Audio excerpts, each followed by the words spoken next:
네, 업앤다운 함께하겠습니다. 오늘은 수요일 김정기 마스터 나오셨습니다. 어서 오세요. 네, 반갑습니다. 네, 마스터님 오늘장 어떻게 보고 계신지 궁금한데 어제에 이어서 오늘도 빨갛게 불이 났습니다. 시장 전반적으로 질 좋은 상승이다라고도 볼 수 있을 것 같은데 어떤 시각이세요? 단기적인 반등에 가깝다. 저는 단기적인? 이렇게 보고 있습니다. 예. 그래서 장기적으로 상승하기 위해서는 일단 미국의 관세 이슈가 좀 해결이 돼야 되고요. 네. 오늘 제가 지금 시장을 보니까 코스피 외국인과 기관의 순매수세가 지금 유입되고 있는데요. 특히 어제 이재용 삼성전자 회장의 그 사법 리스크가 해소됐기 때문에 그 같이 이제 긍정적인 이슈가 기대되는 상황이고요. 우리 시장에서 지금 관세 이슈에 대해서 상당히 민감한 상황이기 때문에 그 관세 이슈에 대해서 한번 말씀을 드려도 될까요? 네, 관세 알려주세요. 사실 네. 관세가 가장 큰 걱정거리잖아요. 맞습니다. 지금 먼저 2월 1일 행정명령을 먼저 좀 살펴보면요. 캐나다, 멕시코 각각 25%의 관세를 부과하겠다. 그리고 중국에는 10%의 관세를 부과하겠다라고 얘기했는데요. 2월 4일부터 발효가 되기로 했으나 지금 캐나다와 멕시코에는 한 달간 유예를 했고요. 지금 중국에는 행정명령에 서명을 한 상태입니다. 그래서 관세를 부과하겠다라고 하니까 중국에서도 지금 반대로 우리도 보복 관세를 시행하도록 하겠다라고 얘기를 했습니다. 그래서 지금 어떤 내용에 대해서 규제를 하는지 한번 살펴봤더니 중국에서는 지금 텅스텐을 수출 금지를 하는 조치를 하고 있고요. 네. 석유화학 제품들의 10%에서 15%가량의 보복 관세를 부과하겠다라고 얘기했는데 지금 사실상 이 무역 전쟁을 새로 시작하는 것이 아닌가라는 관점도 있지만 지금 시진핑 주석 입장에서 중국의 관점에서 본다면 나중에 추후 트럼프 대통령과의 협상 카드를 위해서 이런 규제들을 같이 방어 기제로 나오는 것이 아닐까 이렇게 살펴볼 수 있겠습니다. 지금 가장 중요한 거는 미국의 무역국 비중 순위인데요. 첫 번째로 1위가 멕시코입니다. 그리고 2위가 중국이고요. 3위가 캐나다입니다. 그리고 4위 독일, 이어서 일본, 베트남, 한국, 대만까지 있습니다. 지금 3국, 멕시코, 중국, 캐나다의 매출 그 무역 비중이 40% 가까이 되거든요. 하지만 독일부터 일본, 베트남, 한국까지 반도체 비중도 상당히 높고 후순위 국가들도 현재는 안심할 수 없는 상황이다 이렇게 말씀드리고 싶습니다. 지금 미국에서 IEEPA라고 하는 국가 비상경제 권한법이 있는데요. 이 권한 법령이 대통령에게 일방적인 권한을 부여하는 것입니다. 그렇기 네. 때문에 지금 현재 트럼프 대통령이 이런 관세에 대한 협상을 지금 진행할 수 있다. 모든 권한이 트럼프 대통령에게 있다라고 볼 수 있겠고요. 백악관에서 공개 문서 내용이 발표됐습니다. 이 팩트시트라고 하는 공개 문서의 내용을 좀 살펴보도록 하겠습니다. 멕시코는 마약 불법 조직을 도와서 마약 제조와 유통을 돕고 있다. 그리고 캐나다에서도 멕시코 카르텔이 증가하고 있고 마약 연구소와 공장까지 있다. 불법 이민자 중에 범죄 카르텔과 인신매매 조직 그리고 마약 밀매 조직이 있다. 펜타닐로 인한 사망자가 베트남전에서 사망한 미국인보다 훨씬 더 많고 최근에 급증하고 있다. 이렇게 밝혔습니다. 네. 사실상 이런 내용을 봤을 때 트럼프 대통령은 마약과의 전쟁을 선포한 것이 아닐까라는 의견이 제기되고 있는데요. 이런 의견이 중론이고 반대로 이것은 관세 인상을 하기 위한 트럼프 대통령의 핑계일 뿐이다라는 의견도 있습니다. 지금 이 관세 인상에 상당히 민감하게 반응하는 이유가 뭐냐면 사실 이 관세 인상이 상당히 무섭습니다. 왜 그러냐면 콜롬비아가 얼마 전에 네. 9시간 만에 굴복한 사례가 있습니다. 불법 이민자 송환을 거부하자 이제 미국에서 25%의 관세를 부과하겠다라고 얘기를 했고요. 반대로 콜롬비아에서도 우리도 그럼 보복 관세를 진행하겠다라고 얘기를 했었습니다. 하지만 미국이 50% 관세 인상을 했고 콜롬비아 관료 정치인, 가족관계, 지지자들 모두에게 비자 제재 명령을 했고 그다음에 입국 금지까지 진행을 하면서 결국에는 콜롬비아가 송환을 하면서 잘 해결이 됐던 이슈가 있습니다. 그렇기 때문에 이런 관세 전쟁의 측면에서 본다면 지금 경제적으로도 군사력적으로 측면에서도 상당히 우위에 있는 미국이 상대적으로 우위에 있다 이렇게 볼 수 있겠고요. 지금 중국에는 10%의 관세만 인상을 하겠다라고 얘기를 했는데요. 그 내용을 좀 들여다보면 결국 미국이 원하는 조건을 미이행하면 중국 내부에 우리가 더 정치적으로 외교적으로 압박을 하겠다라는 의도가 숨어 있지 않나 싶습니다. 왜 그러냐면 관세 인상 그 행정명령 시행 전에는 중국의 60% 가까운 관세를 인상하겠다라고 얘기했고 네. 실질적으로는 10%밖에 좀 미미한 우리 모두 시장에서 기대한 것보다는 미미한 관세 인상을 적용했기 때문에 추후에 보복 관세를 통해서 중국에서도 규제를 한다면 반대로 조금씩 인상을 하면서 이렇게 미국 정부를 압박하려는 의도가 아닌가라고 생각이 듭니다. 또 한 가지 이슈는 멕시코와 캐나다에 우회 수출하는 품목이 상당히 많습니다. 중국에서 멕시코와 캐나다에 상당히 많은 공장이 있고 그 공장들을 통해서 상품들을 우회 수출하는 경로를 이제 미국이 제재하겠다는 압박, 뭐 그런 의도가 숨어 있지 않나 싶습니다.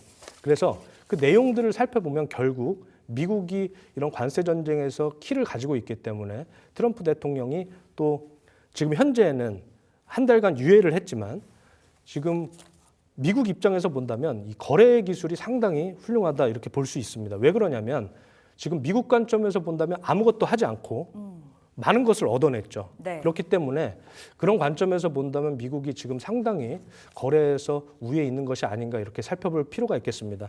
하지만 지금 시장은 상당히 변동성이 높죠. 그래서 글로벌 시장에서 상당히 이렇게 민감하게 반응하고 있는 만큼 우리는 제가 설 전에 말씀드렸다시피 일부 현금 비중을 보유하면서 플레이하는 것이 운용을 하는 것이 훨씬 더 우리 계좌 수익에 안정적인 우상향을 만들 수 있겠다 저는 이렇게 네. 생각을 하고요. 특히 우리나라 같은 제조업이나 수출 기업의 비용 증가 때문에 단기적으로는 부정적인 영향을 또 줄 수도 있습니다. 트럼프 대통령의 발언에 따라서 그런 부정적인 영향이 있을 수 있기 때문에 또 4월부터 본격적인 관세 전쟁이 시작될 것이다. 뭐 이런 의견들도 지속적으로 나오고 있거든요. 그래서 특히 무역 민감도가 높은 우리나라 같은 경우, 한국 증시 같은 경우에는 트럼프 발언에 따라 큰 등락폭을 이제 지속적으로 보여줄 수가 있습니다. 그리고 수출 의존도가 높은 상황이기 때문에 제가 말씀드렸듯이 현금 비중 일부 보유한 상태로 이렇게 운용하는 것이 긍정적일 것이다. 저는 이렇게 보고 있습니다. 관세 이야기가 계속해서 나올 부분이기 때문에 어느 정도 변동성에 주의를 해야 된다면 현금 챙기기가 중요하다 말씀 주신 건데요. 정말 트럼프에게 흔들리지 않는 쪽이 있습니다. 로봇이 아닐까. 로봇은 대체 없으면 서러워서 살까라는 생각이 들 정도로 너무 잘 가서요. 네. 또 오늘도 전반적으로 로봇주의 질주가 이어지고 있거든요. 그럼 지금이라도 올라탈 수 있을지 궁금하고 그게 아니라면 보유자들은 어디까지 내다봐야 되는 걸까요? 로봇은 제가 연초에 말씀드렸다시피 올해 상당히 주도주의 가능성이 높은 섹터다 이렇게 말씀을 드립니다. 네. 왜 그러냐면 일단 삼성전자가 지난 작년 기준으로 연결 현금성 자산이 107조를 돌파했습니다. 107조입니다, 여러분. 107억이 아니라 107조를 돌파했기 때문에 또 어제 이재용 회장의 사법 리스크가 해소되면서 이제는 본격적인 M&A 흐름이 지속되지 않을까. 그래서 레인보우 로보틱스도 연일 계속 상승하는 흐름이 나와주고 있고요. 제가 오늘 한 가지 또 말씀드리고 싶은 종목은 로봇을 제조하고 생산하는 기업들도 많지만요. 네. 로봇 위탁 생산을 하는 기업도 있습니다. 로봇도 위탁 생산을 하나요? 그렇습니다. 그래서 한국에 많지는 않지만 위탁 생산 기술력과 생산 설비를 갖춘 기업들이 있기 때문에 이런 기업들 상당히 눈여겨볼 필요가 있겠다 싶습니다. 말씀을 하나 드려도 될까요? 네, 위탁 생산하는 기업이에요. 로봇주 네. 어떤 종목인가요? 인탑스라는 종목입니다. 제 차트를 한번 보시면요. 지금 단기적인 하락 추세는 상승 이탈한 흐름을 보여주고 있는데요. 지금 꽤 긍정적으로 오늘도 7% 이상 상승하는 흐름을 보여줬고 네. 이 인탑스는 원래 우리가 IT 디바이스, 휴대폰 관련주로 우리가 알고 있지만 이제 현재는 서비와 서비 플러스라고 하는 LG 그 베어로보틱스의 제품들을 네. 독점으로 생산을 하고 있습니다. 그렇기 때문에 우리가 관심을 가져볼 필요가 있다 이렇게 말씀드리고요. 올해 삼성의 보핏이라는 제품 웨어러블 로봇인데요. 지난번에 엔젤 로보틱스에 대해서도 설명을 드렸지만 이 보핏도 시제품과 제품 제작에 인탑스가 참여를 했습니다. 그렇기 때문에 양산에서도 위탁 가능할 가능성이 상당히 높은 회사다 이렇게 보고 있고요. 지금 추세적으로도 상당히 긍정적인 흐름을 보여주고 있기 때문에 뭐 추세 추종 관점에서 접근을 하셔도 좋겠지만 단기적으로 조정받았을 때 또 시장의 변동성을 이기기가 쉽지 않거든요. 그래서 시장이 조정받는다면 추가적으로 모아가셔도 될 만한 그런 기업 인탑스다라고 말씀을 드리도록 하겠습니다. 오늘 현재 자리가 한 6%의 상승인데요. 그렇다면 조정이 나왔을 때, 들어갔을 때 그럼 목표 주가 어디로 볼까요? 목표 주가는 뭐 장기적으로는 지금 제 차트를 보시면 네. 장기 매물이 쌓여 있는 구간이 뭐 3만 원 초반대거든요. 그래서 3만 2천 원 정도까지는 충분히 봐도 좋다 이렇게 생각을 하는데요. 뭐 단기적으로 트레이딩 관점에서 보실 분들은 2만 5, 6천 원 선 1차적으로 목표가를 제시를 해드리고요. 뭐 장기적인 관점에서는 3만 원 초반까지도 충분히 가능성이 있는 종목이다. 저는 이렇게 보고 있고 특히 그 휴대폰 쪽에서 삼성전자 실적과 네. 삼성전자의 신제품들과 상당히 예민하게 함께 움직이는 흐름을 보여주는 종목입니다. 스마트폰 고객사가 바로 삼성전자이기 때문인데요. 그런 만큼 삼성전자에서도 아마 위탁 생산을 할 때 인탑스에 맡길 확률이 상당히 높겠다. 저는 이렇게 말씀을 드립니다. 로봇도 위탁 생산 CMO를 하는 기업이 있네요. 인탑스 보시면 되겠고요. 목표 주가 25,000원 바라보도록 하겠습니다. 자, 이렇게 시장 변동성이 커진 상황에서 그럼 우리가 주목해야 되는 섹터는 무엇인가가 궁금하거든요. 우주항공 쪽도 봐주시면 좋을 것 같아요. 어제장에서 시세가 강했었고 사실 구정 전부터 시세가 조금씩 나왔었는데 어떤 관점으로 보세요? 지난번에 한 차례 좋다 말씀하셨죠. 네, 이제 항공 우주 섹터 같은 경우에는 올해 우리나라에서 누리호 발사가 예정이 되어 있습니다. 11월에 아마 예정이 되어 있는데요. 또 나사와 스페이스X 같은 빅테크 기업에도 우리가 납품을 하는 국내 기업들이 있기 때문에 상당히 관심을 가지면서 우리가 좀 관심 있게 바라볼 필요가 있다 이렇게 말씀드리고 싶은데요. 제가 오늘 말씀드리고 싶은 종목은 최근 수주 잔액이 5년간 한 3배 이상 증가한 종목입니다. 캔코아 에어로스페이스라는 종목인데요. 예, 지금 제 차트를 보시면 상당히 긍정적인 흐름을 나타내고 있는데 분명히 룸은 훨씬 더 많이 남아 있다라고 보지만 조정받으면 이제 추세적으로 상승 이후에 하락 이탈하는 흐름이 보여진다면 추가적으로 한 이 정도 구간에서 13,000원, 14,000원 구간에서는 추가적으로 모아가셔도 좋을 것 같다라는 생각이 드는 종목인데 기회 줄까요? 13,4,000원까지. 네. 기회 줄지도 모르겠습니다. 오늘도 일단 단기 과열 종목으로 지정이 되어 있는 상황이거든요. 네, 맞습니다. 그래서 장기적으로 추세적으로 추세 추종 관점에서 접근을 하신다면 제가 이렇게 말씀드리기가 어려운 이유가 추세 추종 관점으로 접근을 하실 때는 호가의 등락폭과 네. 호가 잔량 그리고 호가의 체결 속도까지 상당히 민감하게 대응을 하셔야 되기 때문에 장기적인 관점에서는 조정 받으면 모아가시고 추세 추종 관점에서는 지금 현재 시점에 대응이 가능하신 분들만 접근을 하셔라. 저는 이렇게 말씀을 드리고 싶고요. 이 USA 법인이 있습니다. 리쇼어링 측면에서 미국 법인이 있기 때문에 상당히 우호적인 기업이고요. 항공기 구조 부품뿐 아니라 항공 엔진까지 참여를 해서 납품을 하고 있습니다. 미국 국방부의 관련 구조물 부품을 납품을 하고 있고요. 로키드 마틴과 보잉 같은 기업에도 납품을 하고 있습니다. 특히 자회사 캘리포니아 메탈은 나사와 그리고 스페이스X, 블루 오리진 같은 위성 기업에 티타늄과 니켈 특수광 등의 원소재를 공급하기 때문에 이런 측면에서 본다면 상당히 긍정적인 흐름이 이어질 수도 있겠다. 시장이 조정받는다면 그때 13,000원, 14,000원 구간에서는 충분히 모아갈 수 있는 종목이다 이렇게 말씀드릴 수 있을 것 같습니다. 지금 자리는 아닙니다. 캔코아 에어로스페이스가 어느새 15,000원까지 올라가 있고 단기 과열 종목으로 지정이 되어 있는데요. 13,400원 시장이 내려가서 캔코아 에어로스페이스도 내려가게 된다면 진입해보자 말씀 주셨습니다. 자, 그리고 유망 섹터 하나 더 있는 것 같은데 AI, 보안. AI면 뭐 AI 소프트웨어 쪽으로 집중하시는 거예요? 맞습니다. AI는 전반적으로 저는 상승의 의미 상당히 크다고 봅니다. 그리고 오늘도 특히 너무 좋아요.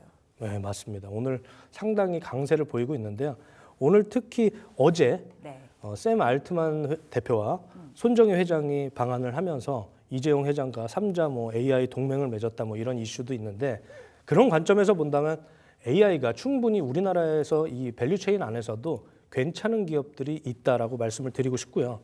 최근에 딥시크와 관련해서 개인정보 유출 우려나 그리고 악성 소프트웨어 이슈로 미 하원에서 딥시크를 사용 금지하도록 한다는 조치를 한다는 그 내부 문서가 있었습니다. 그래서 이제 지다스 2.0이라는 자체 서비스를 보유하고 있고요. 그리고 국정원에서 보안 기능 확인서가 있는 SP 소프트라는 종목 우리는 좀 관심 있게 볼 필요가 있다라고 말씀을 드리고 싶은데요. 제 차트를 한번 보여주실래요? 네. 지금 저항 구간을 스테이지 1에서 횡보하다가 스테이지 2 대세 상승하는 이 시작 구간을 우리는 항상 레지스탕스 구간이라고 합니다. 저항을 받는 구간인데요. 이런 구간에서는 변동성이 높아지고 변동성이 다시 축소되는 그런 흐름이 나타나는 것이 보편적인데요. 이런 흐름에서 매물을 소화하고 있다. 고점에 있던 매물이 평균 단가가 낮아지면서 매물을 소화하고 있다. 이렇게 보시면 될 것 같고요. 이런 흐름을 단기적으로는 변동성이 생길 수 있겠지만 조정 시에 충분히 매수하시면 오늘 같은 날 이렇게 조정받을 때 매수하시면 네. 장기적으로는 큰 성과를 보일 수 있을 것이다. 저는 이렇게 보고 있고요. 특히 마이크로소프트와의 협력도 상당히 기대가 되는 부분인데요. 라이센스 사업을 지금 진행을 하고 있습니다. 삼성전자와 250여 개 기업과 이제 거래를 하고 있고 AI 생성물 워터마크 기능이 있습니다. 그래서 지난번에 말씀 주셨어요. 맞습니다. 그래서 지난번에 빅픽처 시간에 네. 말씀드렸던 종목인데 그 말씀드리고 나서 급등했다가 조정받고 또 급등했다가 다시 조정받는 흐름이 나오고 있는데 지금 현재 구간은 아직 시작도 하지 않은 그런 변동성 구간이다. 이렇게 보시면 될 것 같고요. 충분히 모아가시면 뭐 최소 15,000원, 17,000원 정도 구간은 충분히 돌파하지 않을까 저는 이렇게 보고 있습니다.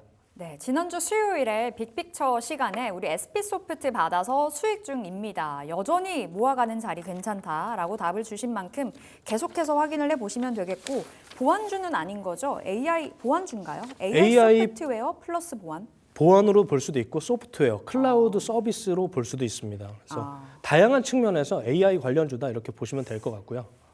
센즈랩이라는 회사도 딥페이크 관련해서 이 보안 기술을 가지고 있는 회사인데 네. 센즈랩과 SP소프트 뭐 저는 두 종목 다 상당히 긍정적인 흐름이 나타나지 않을까 이렇게 생각을 합니다. 네, 알겠습니다. 센즈랩까지 말씀 주셨고 센즈랩 뭐 차트 보시겠어요? 네. 센즈랩 한번 봐볼게요. 자, 센즈랩은 지금 자리 한 강보합선 뭐 0.2%의 상승인데 최근의 시세가 좋았습니다. 월요일에 18%의 급등이 있었고요. 네. 윗꼬리는 달려 있어요. 특히 이 딥시크와 관련된 보안 우려 때문에 AI 보안과 관련해서 또 특히 요즘 딥페이크 관련해서 사이버 범죄가 상당히 노출되고 있기 때문에 이런 관점에서 본다면 장기적인 관점으로 센즈랩 당연히 유망한 기업이다 이렇게 볼 수 있겠고요. 기술적으로도 지금 현재 구간 9,000원 초반 구간까지 뭐 5일선 부근까지는 조정받을 수 있겠지만 추가적으로 하락한다면 뭐 단기적인 시장이나 뭐 대외 변수 때문에 조정을 더 받을 수도 있겠지만 저는 충분히 모아갈 수 있는 기간이다. 뭐 이런 구간이다 이렇게 보고 있습니다.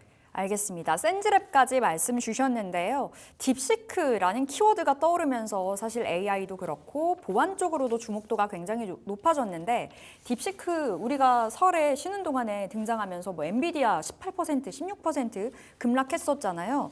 우리 시장 뭐 딥시크 때문에 추가적인 조정 가능성은 이제 거의 제로라고 보세요?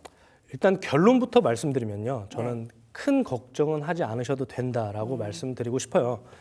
기술 혁신 측면에서는 빅테크가 당연히 우위에 있다 이렇게 말씀드리고 싶고 비용 측면에서 당장 효율성이 있는 딥시크가 부각이 됐는데 하나로 약 78억 정도의 제작 비용이 들었다고 합니다. 예. 그래서 제가 보고서를 좀 살펴봤더니 직접 훈련 비용만 78억이고요. 나머지 비용, 인건비나 여러 가지 부가적인 비용에 대해서는 포함되어 있지 않습니다.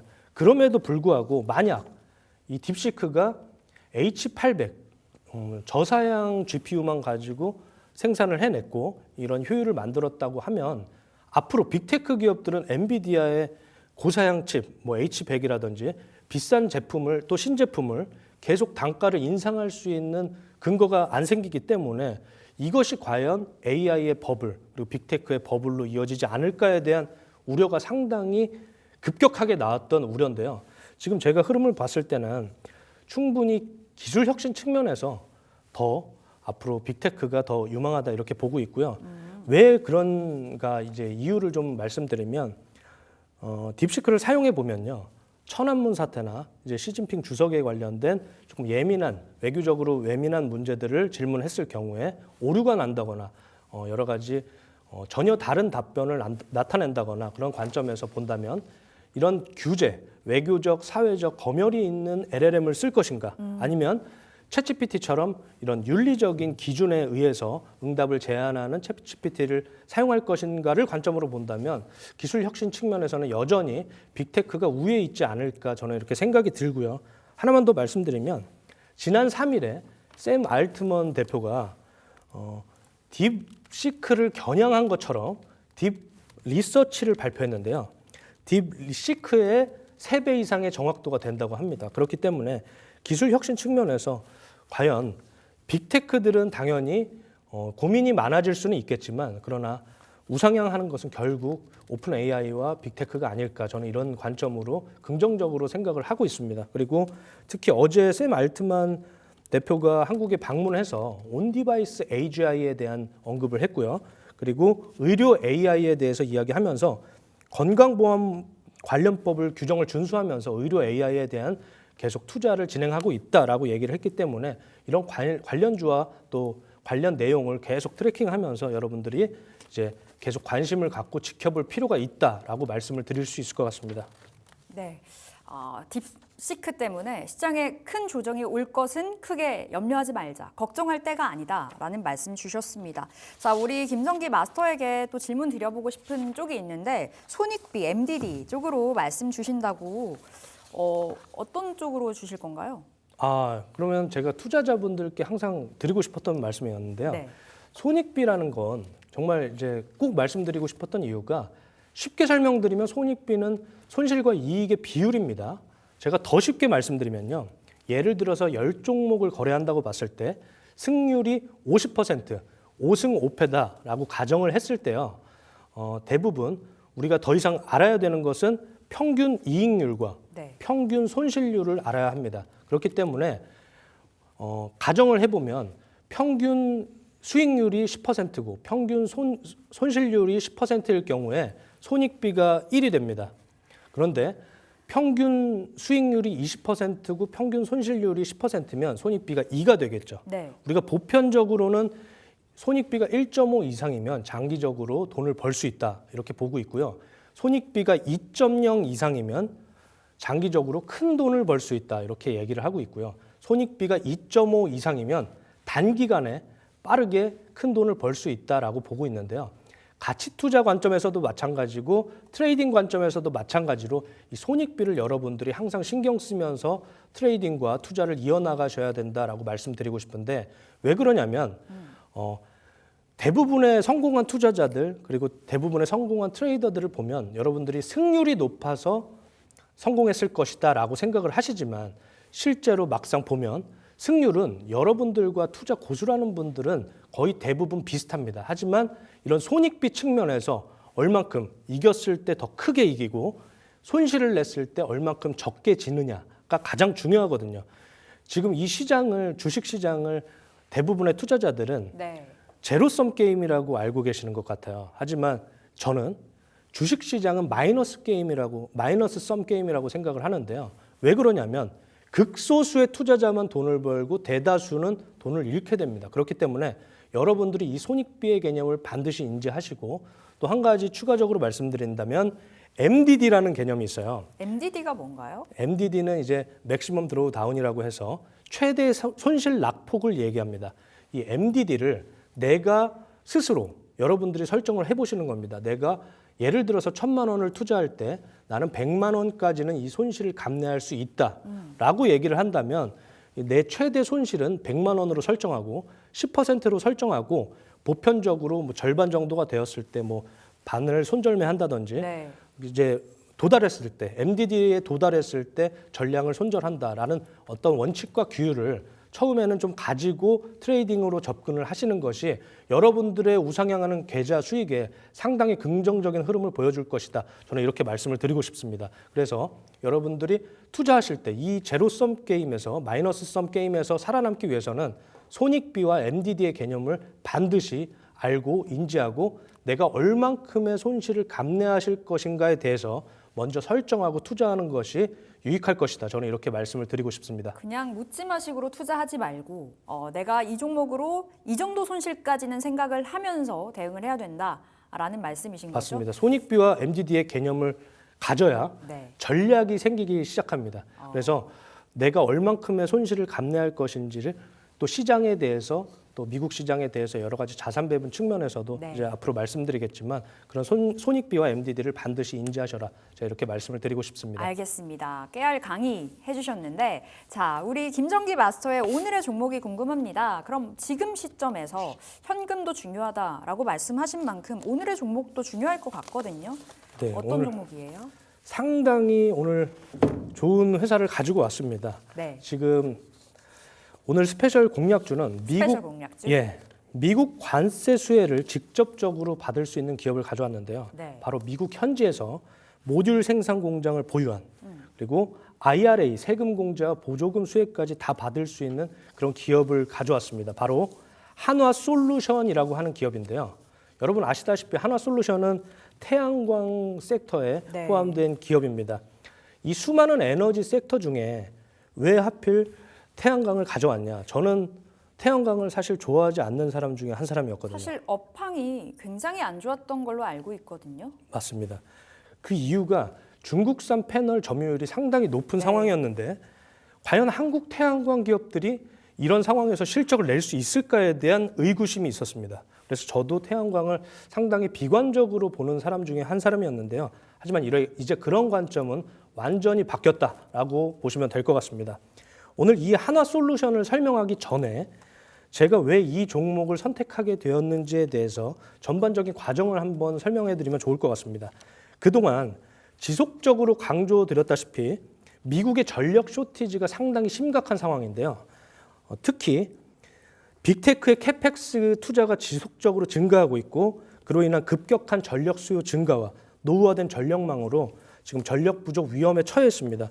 북미 전력 신뢰도 협회의 보고서에 따르면 향후 10년 내 미국 국토 절반 이상이 전력 공급 위험에 처할 것으로 예상된다라는 보고서가 나왔습니다. 특히 이 미소라고 하는 전력 시장을 관리하는 조직이 있는데요. 그곳에서 미국 중서부 15개 주와 캐나다 일부 지역을 관할하고 있는데 이곳에서 향후 5년간 여름과 겨울철 전력 피크 시기에 전력 공급 부족을 겪을 가능성이 상당히 높다라고 얘기하고 있습니다. 당장 올 여름부터 가용전력 발전원이 급격하게 감소하면서 29년까지 연간 2.7기가와트의 전력이 부족할 것으로 전망된다라고 얘기하고 있습니다. 그래서 이제는 전력기기와 전선 등의 인프라 투자도 상당히 중요하지만 가장 중요한 것은 바로 발전원이다. 이렇게 말씀드릴 수 있겠는데요. 발전원은 말 그대로 전력을 생산하는 이 원천 에너지를 얘기합니다. 화력도 있고요. 원자력도 있고 태양광, 풍력, 수소, 신재생 등이 있습니다. 지금 제가 말씀드린 섹터를 여러분이 올해는 반드시 모두 다 관심을 가져보셔야 할 것 같은데요. 네. 그 중에서도 왜 태양광을 가져왔냐? 2025년 1월 1일부터 미국 정부에서 중국산 태양광 웨이퍼와 폴리실리콘에 대해서 적용한던 관세를 25%에서 50%로 인상했습니다. 관세를 올린다고 하니까 반대로 동남아에서 수출이 증가했거든요. 네. 그래서 그 내용을 살펴봤더니 중국산 태양광 모듈을 동남아로 우회 수출을 했기 때문입니다. 그래서 미국이 동남아 국가에서 생산된 태양광 제품에 대해서 동일한 고율 관세를 부과하기로 결정을 했습니다. 도대체 왜 이렇게 미국이 중국에 대한 규제와 이 관세 인상을 할까에 대해서 궁금하잖아요. 그래서 제가 찾아봤더니 중국이 전 세계 태양광 시장의 80~90%를 독점하고 있습니다. 어떻게 이런 일이 가능할 수 있을까에 대해서 말씀을 드리면 중국이 국가 보조금을 토대로 생산 원가 이하의 가격으로 제품을 대량 생산해서 글로벌 시장에 공급을 해왔고 공급 과잉과 가격 하락을 초래해서 다른 국가의 태양광 기업들은 사실상 아예 재정 적자로 힘들게 만들거나 글로벌 시장을 독점하고 그리고 공정한 경쟁을 할 수 없도록 만들었는데요. 그래서 이런 규제가 결국에는 중국 기업의 우회 수출을 차단하고 그리고 미국 내 태양광 산업을 보호하기 위함이다. 이렇게 말씀드릴 수 있을 것 같습니다. 지금 최근에는 이제 관세를 인상하니까 네. 우회 수출 경로를 차단하니까 중국 태양광 업계에서도 생산 속도를 상당히 속도 조절을 나서고 있는 상황인데요. 중국 2위 폴리실리콘 생산 업체인 GCL 테크놀로지와 자발적인 생산량 감축에 나섰습니다. 그래서 퉁에이와 다코뉴 에너지도 최근 폴리실리콘 생산량을 줄이기로 합의를 했는데요. 이런 흐름 속에서 한화솔루션은 미국 조지아주의 자체 생산 공장을 보유하고 있기 때문에 네. 제가 관세 영향에서 자유롭다 이렇게 말씀드릴 수 있을 것 같고요. 제가 말씀드렸던 리쇼어링 측면에서 상당히 이점을 가진 기업이다 이렇게 볼 수 있겠습니다. 그동안 한화솔루션과 태양광 업계가 부진했던 이유는 방금 말씀드렸던 대로 예. 중국의 저가 물량 공세 때문이었는데요. 이제는 관세 부과 이슈 덕분에 오히려 한화솔루션의 가격 경쟁력이 높아진 상황이 됐다. 이렇게 보시면 될 것 같고요. 이런 상황에서 작년 12월에 미국 에너지부로부터 14억 5천만 달러, 한화로 약 2조 원이 넘는 대출을 받아서 미국에 건설 중인 태양광 생산 단지 솔라허브 프로젝트가 탄력을 받게 됐습니다. 올 초 생산 완공을 목표로 지금 네. 준공을 하고 있는데요. 규모를 증설한 돌턴 공장 그리고 새로 짓는 카터스빌 공장을 포함해서 8.4기가와트의 규모의 생산 능력을 갖출 계획이라고 합니다. 또 바이든 정부에서 그 인플레 감축법 IRA를 시행했는데요. 그래서 그 첨단 제조 공정 과정에서 세액 공제를 한 연간 1조 정도를 받았는데 만약 트럼프 정부에서 이 IRA를 축소한다고 하더라도 충분히 관세 부과 측면에서 이점이 있기 때문에 한화솔루션은 긍정적인 흐름이 예상된다 이렇게 말씀드릴 수 있을 것 같고요. 지난 3분기 기준 태양광 부문에서는 수출이 81.5% 그리고 내수가 18.5%를 차지했습니다. 한화솔루션의 2025년 북미 태양광 설치 예상량이 44기가와트에 달할 것이다 이렇게 전망을 하고 있고 올해 한화솔루션의 실적이 개선되는 원년이 될 것이다 저는 이렇게 보고 있습니다. 네. 컨센서스를 한번 살펴보면요. 자, 한화솔루션이 그간 참 힘들었었는데 미국의 판가 상승으로 인해서 실적적인 측면에서 개선이 될 거다라는 측면으로 말씀을 주고 계신 거예요. 관세 영향을 좀 피할 거다. 네. 오히려 수혜주로. 맞습니다. 그래서 2025년부터는 완벽하게 흑자 전환을 기대할 것으로 보고요. 제 차트를 좀 보여드리면은 네. 지금 컨센서스가 5개년 최대 실적이 지금 21년과 22년인데 영업이익이 9,200억 정도가 됐었습니다. 하지만 25년에는 6,300억 정도로 흑자 전환을 하고 내년에 9,900억 정도의 역대 최대 5년간 최대 실적을 달성할 예정이기 때문에 아마 주가 측면에서도 상당히 긍정적인 모멘텀이 보여질 것이다라고 보이는데요. 신고가 최대의 고가 21년에 22년에 7만 3천 원까지 갔지만 저는 좀 보수적으로 한 연말까지 한 4, 5만 원까지도 볼 수 있지 않을까 생각을 하고요.